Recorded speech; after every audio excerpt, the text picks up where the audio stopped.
அண்ணா பல்கலைக்கழக மாணவி பாலியல் வன்கொடுமை வழக்கில் மூல கேள்வியான யார் அந்த சார் என்கிற கேள்விக்கு இன்னும் விடை கிடைக்கவில்லை.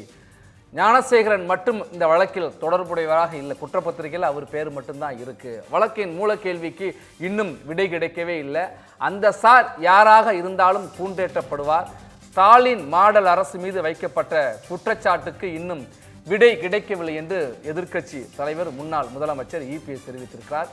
ஞானசேகரோடு நெருக்கமாக இருந்த அமைச்சர் சென்னையினுடைய துணை மேயர் வழக்கில் ஏன் விசாரிக்கப்படவில்லை என்கிற ஒரு கேள்வியை எழுப்பியிருக்கிறார்.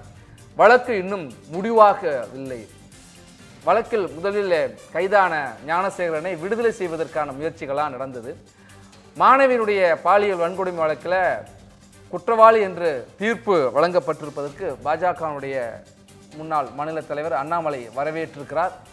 நம்மோடு பாஜகவுடைய மகளிரணி தேசிய தலைவர் வானதி சீனிவாசன் இருந்திருக்கிறார். வணக்கம் மேடம். அண்ணா பல்கலைக்கழக மாணவி பாலியல் வன்கொடுமை வழக்கில் இன்றைக்கு தீர்ப்பு வந்திருக்கிறது. ஞானசேகரன் குற்றவாளி என்று உறுதியாயிருக்கிறது. தண்டனை விவரம் வருகிற 2ஆம் தேதி அறிவிக்கப்பட இருக்கு. உங்கள் பார்வை.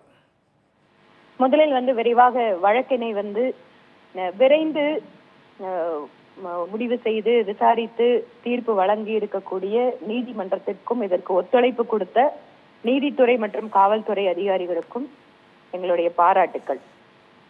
இரண்டாவது, 12 விதமான விஷயங்கள் அணுகியதில் 11 குற்றச்சாட்டுகள் நிரூபணமாகி இருப்பதாக தெரிவிக்கப்பட்டிருக்கிறது. ஆனால் இந்த வழக்கினுடைய பின்னணியை பார்க்கின்ற பொழுது ஒரு பல்கலைக்கழகம் கூட ஒரு மாணவிக்கு பாதுகாப்பாக இல்லை என்கின்ற சூழல் தமிழகத்தில் இருக்கிறது என்றால் இது எவ்வளவு ஒரு மோசமான மனநிலை பாதிப்பை மாணவிகள் மத்தியில் ஏற்படுத்தி இருக்கக்கூடும். இது மிகப்பெரிய ஒரு தாக்கத்தை ஏற்படுத்திய வழக்கு. இந்த வழக்கிலே அதிகபட்சமான தண்டனை வழங்கப்பட வேண்டும் என்பது எங்களுடைய எதிர்பார்ப்பு.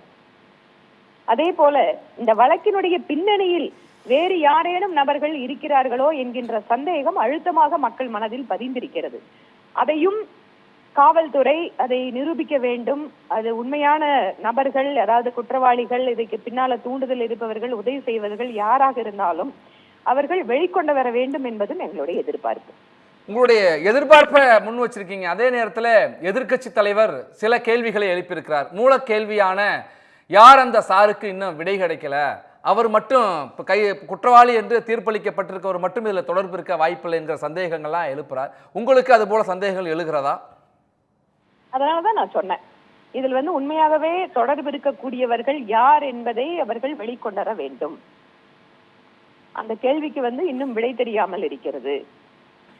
அதனால் இது அவசர கோலத்தில் யாரோ ஒரு நபரை ஒரு தண்டனை கொடுப்பதாக, வழக்கை திசை திருப்புவதாக மாறிவிடக் கூடாது என்கின்றது எங்களுடைய கவலை. அதே நேரத்தில் இன்றைக்கு அண்ணா பல்கலைக்கழகத்தினுடைய மாணவி பாலியல் வன்கொடுமை வழக்கில் தீர்ப்பு வந்திருக்கிறது. ஒரு ஆறுதல் என்றாலும் கூட அரக்கோணத்தில் இதே போன்ற ஒரு குற்றச்சாட்டு எழுந்திருக்கிறது. அதற்கான நடவடிக்கையை தீவிரப்படுத்த வேண்டும் என்று தொடர்ச்சியாக நீங்கள் உள்ளிட்டோரெல்லாம் வலியுறுத்திட்டு வர்றீங்க. தமிழ்நாட்டை பொறுத்த வரைக்கும் பெண்கள், குழந்தைகளுக்கு எதிரான குற்றங்கள் அதிகரித்து வருவதாக ஒரு குற்றச்சாட்டும் இருக்கு. உங்கள் பார்வை என்ன மேடம் இந்த விஷயத்துல? அதுல மாற்றமே கிடையாது.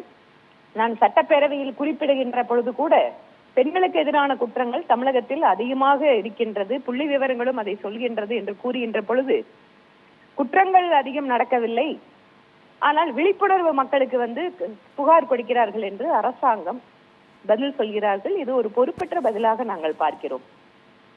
இன்று ஒவ்வொரு இடங்களிலேயுமே, பொது இடங்களிலும் சரி, வேலை செய்கின்ற இடங்களிலும் பெண்களுக்கு பாதுகாப்பு என்பது கேள்விக்குறியாக மாறிக்கொண்டிருக்கிறது. அரக்கோணம் வழக்கிலே கூட தேசிய மகளிர் ஆணையம் நோட்டீஸ் அனுப்பியதற்கு பின்பாக ஒரு எஃப்ஐஆர் போடுகிறார்கள் என்றால் எந்த அளவுக்கு காவல்துறையினுடைய கைகள் கட்டப்பட்டிருக்கிறது என்பதை நாம் புரிந்து கொள்ளலாம். இந்த அளவிற்கு ஒரு அதிகார துஷ்பிரயோகம் வேற எப்போதும் தமிழகத்தில் நடந்ததில்லை.